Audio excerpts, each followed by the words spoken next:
तो चलिए देखते हैं हम प्रश्न नंबर 91। संख्यावाचक विशेषण के कितने भेद हैं?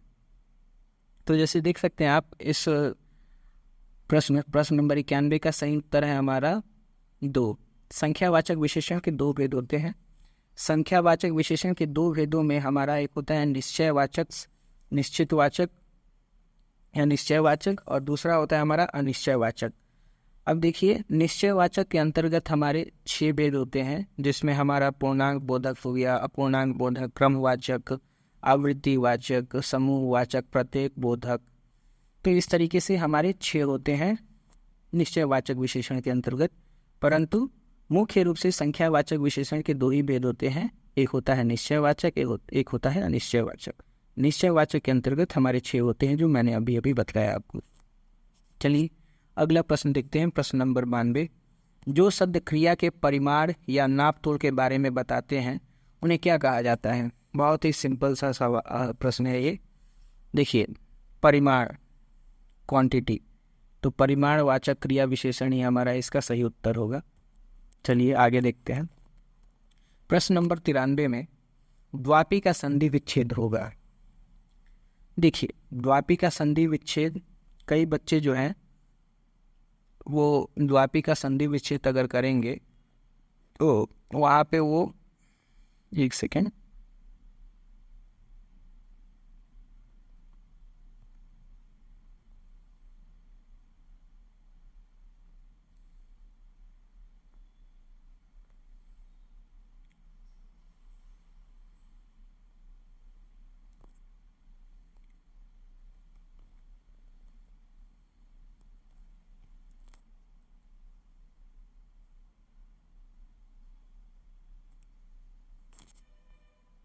तो द्वापी का संधि विच्छेद अगर हम करेंगे तो देखिए, कई लोग जो है दीर्घ संधि के आधार पे इसको उत्तर मान के और द्वा प्लस आव भी कर देंगे, जो कि हमारा गलत है। यहाँ पे अयादि संधि है और इसीलिए हमारा जो सही उत्तर होगा द्वा प्लस अपी। तो ये हमारा सही उत्तर है, ये हमारा गलत उत्तर है। चलिए आगे देखते हैं। अगला हमारा जो प्रश्न है, अनुवाद में प्रयुक्त उपसर्ग है। तो देखिए, अनुवाद, जैसा कि देख सकते हैं आप कि वाद का अर्थ होता है जो कोई बात उसको वाद कहते हैं, वाद विवाद, है ना। तो अनुवाद, जो पीछे से वाद किया गया हो, जो पहले हो चुका है उसी को बाद में किया गया हो, इसको हम लोग ट्रांसलेशन भी बोलते हैं जनरल शब्द में, अगर सामान्य भाषा में बोले तो।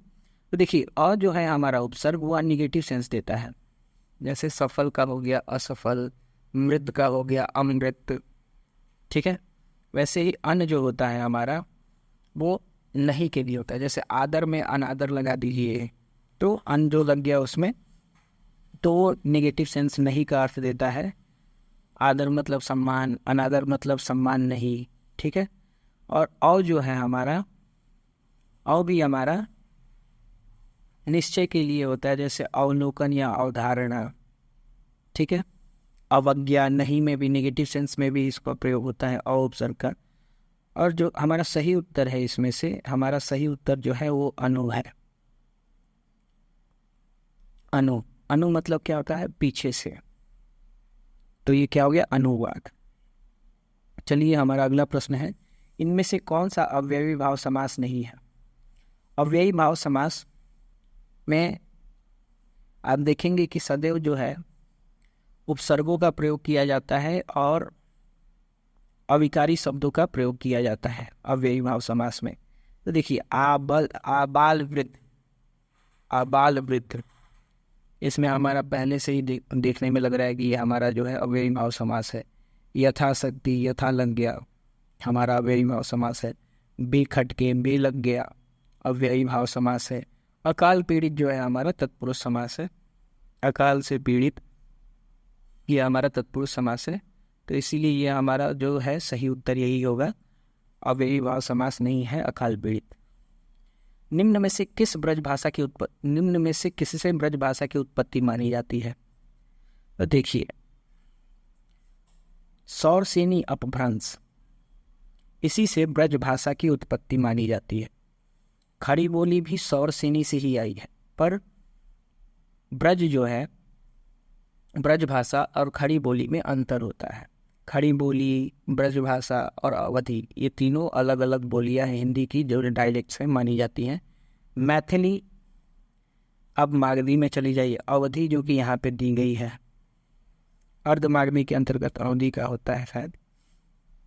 चलिए अगला प्रश्न देखते। तो हमारा यहाँ पे सही उत्तर होगा ब्रजभाषा की उत्पत्ति मानी जाती है सौरसेनी अपभ्रंश से।